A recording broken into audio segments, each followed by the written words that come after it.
নেত্রকোনায় দুর্গাপুরে নজরুল অধ্যয়ন কেন্দ্রের আয়োজনে গ্রীষ্মকালীন অধ্যায় সভা অনুষ্ঠিত হয়েছে। রবিবার বিকেলে উপজেলার বিরিশিরি ইউনিয়নের গাভিনা গ্রামে আয়োজিত এ সভায় কবি ও মানসিক জনস্বাস্থ্য বিশেষজ্ঞ ডাক্তার ইমদাদুল হক তালুকদার, বাচিক শিল্পী আনোয়ারুল হক লাভলু ও সৈয়দ ফজলুল হক আহমেদ নজরুল অধ্যয়ন স্মারক প্রদান করা হয়।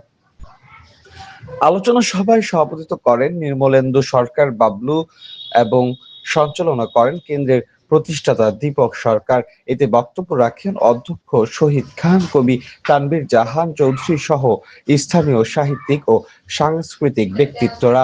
সভায় বক্তারা বলেন, কাজী নজরুল ইসলাম এর সাহিত্য ও চেতনা গ্রামীণ জনপদে ছড়িয়ে দিতে এই অধ্যয়ন কেন্দ্র একটি গুরুত্বপূর্ণ ভূমিকা পালন করছে। পাশাপাশি এটি নতুন প্রজন্মের জন্য নজরুলকে জানার চর্চার উন্মুক্ত পাঠশালা হিসেবে গড়ে উঠেছে। হঠাৎ জাগিয়া বাঘ খুঁজে ফেরে নিশার আধারে মন চিরে। আমি বলি, ওরে ওরে কথা শুন খাতা, দিব্যি আছিস খোশহালে, প্রায় হাফ নেতা হয়ে উঠেছিস, এবার এরাও ফসকালে ফুল নেতা আর হবি নিজে হাই। বক্তৃতা দিয়ে কাঁদাতে সবাই, গোড়ায় লঙ্কা পকেটেতে বোকা, এই বেলা ঢোকা। সেই কালে নিষ্ঠুর ছোট ঘরটাও ছেড়ে নয় পস্তাবে শেষ কালে।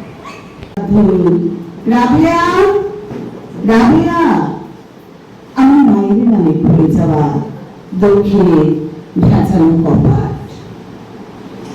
কবিতাতে ফিরে যাওয়া পার্বণের মতো জল নদী, কুয়াশায় ঢাকা পথ, ভোরের আজান কিংবা নাড়ার দহন, পিঠায় পেটের ভাগি ফুলে ওঠা তিলের সৌরভ, মাছের আঁশটি গন্ধ, ওখানে ছড়ানো জাল আর বাঁশ ঝাড়ে ঘাসে ঢাকা দাদার কবর।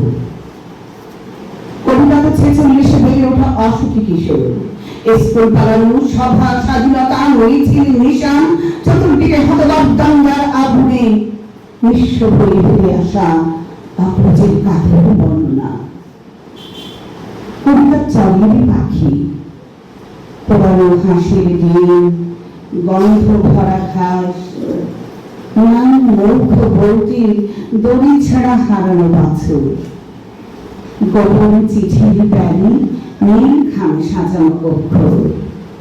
দৈনিক আজকের বাংলা .net